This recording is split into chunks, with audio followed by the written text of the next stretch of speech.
Hey guys, DJ Gamer here. So we got a brand new event dropping, the Mysterious Mythical Dragon event. It's going to open from the 13th of November to the 18th of November. So that's tomorrow, so it gives you 5 days to farm.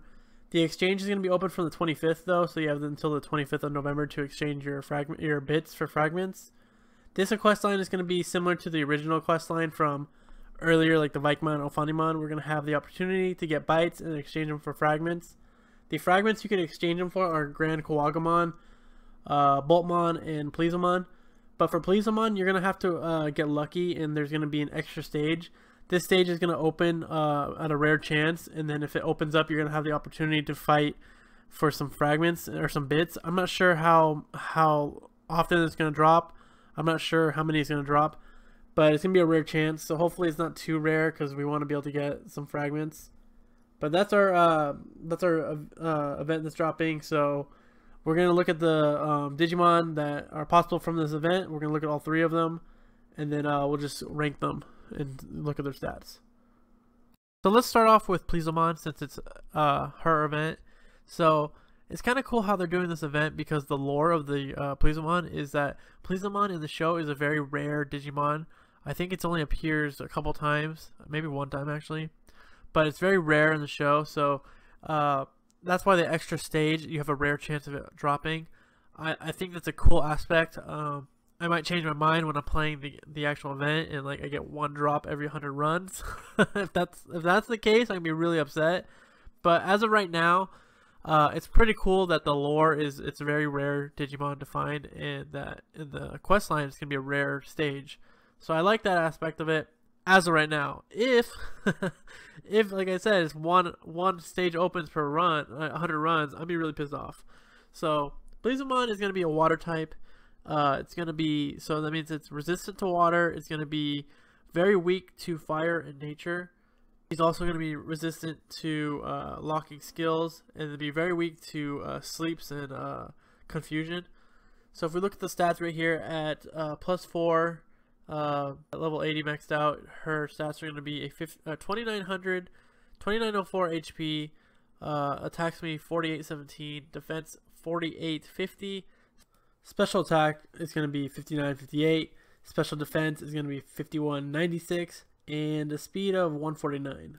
So the special attack, the magical attack, is going to be very strong, and his signature skill, her signature skill is going to be a single target water attack that is magical. So that special attack, the magical attack boost, is going to be really good. So it's going to have a really good single target water move. So it's be pretty solid. I think a lot of people are going to be sleeping on this Digimon. It's not like the best Digimon in the game, of course. Omnimon is going to be better for the single target water if you have the single target skill, but this is going to be a pretty good Digimon, I think. The only thing that's lacking is that its normal attack and defense are in the 4800s, and the HP is a 29. So they're a little low, but with chips you could make those higher. So we're going to say that she's not going to be the best for co-op, but for PvP I see her having some value in PvP for some people. Like, this is a free +4 for you guys. A lot of people complain that this game is pay to win, but right here, like, opportunity to get a +4 Digimon that is going to be good for PvP if you don't have anything better. So, like, you guys have the opportunity to get these +4s if you're free to play. I'm going to try to get a +4 of her, and if not, I'm going to try to get it for getting different Digimon later on in the game. So I like to use this events to, if they're not top tier, I like to wait to get them to a +4 and then wait to see if I get better Digimon. But I just like the look of Pleasamon. I like the lore. I like, I like Pokemon. I like Lapras, and Digimon. I like Pleasamon. Like, I like the dinosaur looking, sea monster type Digimon, Pokemon, anything like that. So I'm definitely gonna want a +4 for this one. So yeah. So the stats are right there. Pretty decent Digimon. Not the best. It's gonna be like ranked. Growlmon Net has it ranked as a C type. I would say maybe like a high C, low B. But so the only thing is, her problem is she has really low attack and defense at 4800, but the attack and special defense are 59 and 51. So they're pretty good. I'm really interested to see how she plays in normal gameplay. Now let's look at Grand Kawagamon. Grand Kawagamon is going to be a null type, with a weakness to light and dark, with a nature signature attack that is a single target with a physical nature damage. The power is going to be 500 with a 97% accuracy and 8% chance of crit. So if you look at the stats at when he's at level 80 plus 4, you're going to have a 3400 HP. His attack and his defense are going to be pretty high, and his special attack is going to be 48, and special defense 48 with a speed of 149. So the attack and defense of 5196 are pretty good. They look pretty good. But overall, this Digimon isn't that great. I have to look at him in battle and check it out. But you know, if you want to get him to a +4, he'll be good for you to if you don't have any other Digimon. But I'm gonna use him solely to feed my other Digimon. I'm not really interested in getting him to +4 and using him in battle. He does have really high HP, like I said. But from what I've heard, I haven't used him yet. I haven't tested him in battle. But what I've heard, he's underwhelming in the battle, and his weakness is dark and light. And I feel like in PvP, everybody's be running those. So we'll see. But he could be a good person on your for your PvP team on Digimon because of that high HP and decent attack. But his super attacks are super weak. His magical attacks. So, and his magical defense, so I don't really want to use him. So I'm going to be using him as a floater, you know, so I'm going to use him as food. But it's really beneficial right now if you guys have 21 fragments from the Imperial Digimon event and you didn't pull a +3 or +4 Digimon, so you can't get your Imperial Digimon. You can use this guy to get him. So if you get him to +4 and you get him to +4 and you get a you have the what's the Mormon, you go from Mormon to Imperial Digimon. So if you don't have a +4 Imperial Digimon and you have the fragments, 21 fragments, you can use your Grand Kawagamon to make your +4 Imperial Digimon. So that's what is really good for this event, is this guy right here for people who got the fragments but didn't have the Digimon. So this is a great one for you guys to be doing that. Actually, if I didn't do YouTube videos and I wasn't impatient, I probably would have waited to Digivolve my Imperial Digimon and use 2 of these guys at +4 so I could have 2 of them at +4 because I got 42 fragments. But I wanted to get the video out and I wanted to play with them, and I'm just not patient. So, so I only did that. But the smart thing to do is to use your fragments on this guy because he's going to be a throwaway and you can farm him. But so let's move on to the next Digimon. So our next Digimon is going to be Boltmon. Boltmon is a thunder or lightning typing, so that means he's going to be weak to nature and water. His signature attack, though, is where he really shines. He has a massive physical null damage attack that is a single target. So null damage means he can hit anybody. It's neutral. So that's why he's so good. His stats, his attack is 5991. That's ridiculous. His defense is 5196. His HP is at 2904. Special attack, the magical attack is at 48, and special defense is 48. So that's the only bad thing about him, is that he has a low special defense.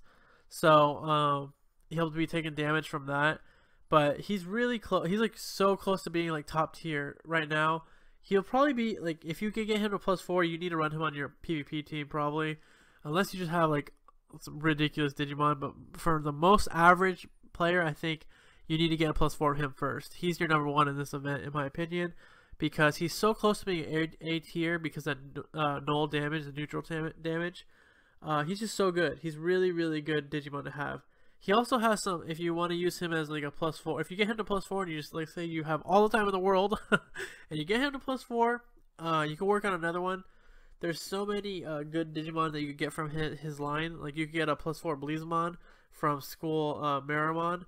So there's just a lot of good things that come with Boltmon. So I really don't think you guys should be sleeping on him. He's really good. Totally worth it. Totally worth it. So if I were you guys, my first recommendation is that you need to get Boltmon at a +4. That's my advice to you guys, because he's so good. He's really, really good. Like I said, so if you go to Growlmon, they say right here he's outshined by Paladin mode, for Imperial Digimon Paladin mode. Of course he's gonna be outshined by Paladin mode, but that's kind of like, you can see how good he is. They put him in that high tier. So definitely need to go after this guy, guys. He's a really good Digimon to have. Try to get him to +4. What else? What else about him? We went over his stats and everything. He'd be really good for PvP. Really, really good. Most of these Digimon in this group are not going to be like co-op. They're mostly going to be PvPers for this batch of Advent quests. Alright guys, that's my video. So if you're a subscriber, thanks for watching. If you're not a subscriber, please consider it. I do a lot of Digimon stuff and a lot of giveaways.